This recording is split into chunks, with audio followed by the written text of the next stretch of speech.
Looking to set up your Skool community quickly and easily? You're in the right place. This step-by-step explainer will guide you through the essentials of setting up Skool, whether you're starting from scratch or looking to refine your existing community setup. Stick around until the end, because I'll share a special offer for Skool, along with some amazing alternatives that might actually suit your goals even better.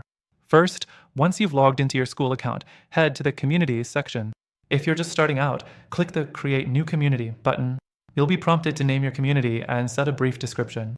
This is your first step in building a community that attracts the right members, so make sure the name and description clearly reflect the purpose and value you're offering. Next thing, setting up your community structure. Skool allows you to divide your community into different areas. You can create topics and spaces which act as different sections of your community. This lets you organize discussions and content so members can easily navigate. You can also set up courses within Skool, which is perfect for structuring your content if you're running a course-based community. Think of this as the backbone of your community. How it's structured will determine how easy it is for members to interact and consume content. The third thing is customizing your community's appearance. Skool offers some decent customization, allowing you to change the colors, upload a logo, and tweak a few more settings to reflect your brand.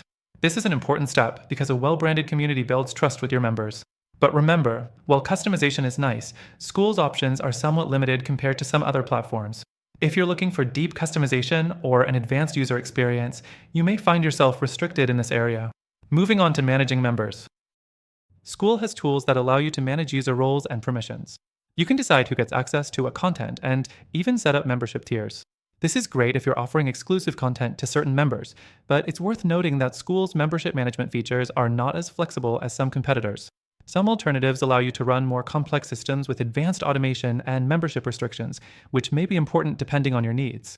The fifth thing is content creation and engagement. Skool's user interface is clean and simple, making it easy to post videos, documents, or create discussion threads. However, if you're looking for more engagement features, like polls, quizzes, or detailed content tracking, Skool may leave you wanting more. They keep it simple, but that might not be enough if you're trying to keep members engaged with advanced interactive content. The sixth thing to consider is integrations. Skool has a limited range of integrations compared to other community platforms. While they do offer integrations with tools like Zapier, some users might find it lacking in more advanced options like email automation or CRM systems that are available on competing platforms. Now, I know what you're thinking. Is Skool the best choice for your community? Honestly, it's a solid platform, especially for those who want simplicity and ease of use. But if you're looking for more powerful features or deeper customization, there are definitely better alternatives out there. Stay tuned because I'll reveal some options that offer better flexibility and automation in just a moment. Before I get into those alternatives, I have an exclusive offer for you. Through the link in the description, you'll get access to an extended free trial for Skool, along with some extra benefits that you can't get anywhere else. But if you're not sold on Skool, stick around for a couple of alternatives that could be a better fit for your needs, with their own free trials and unique features that align more closely with the goals you might have. Check the first link in the description for your exclusive trial and for more details about those top alternatives that might be a better choice. Thanks for watching!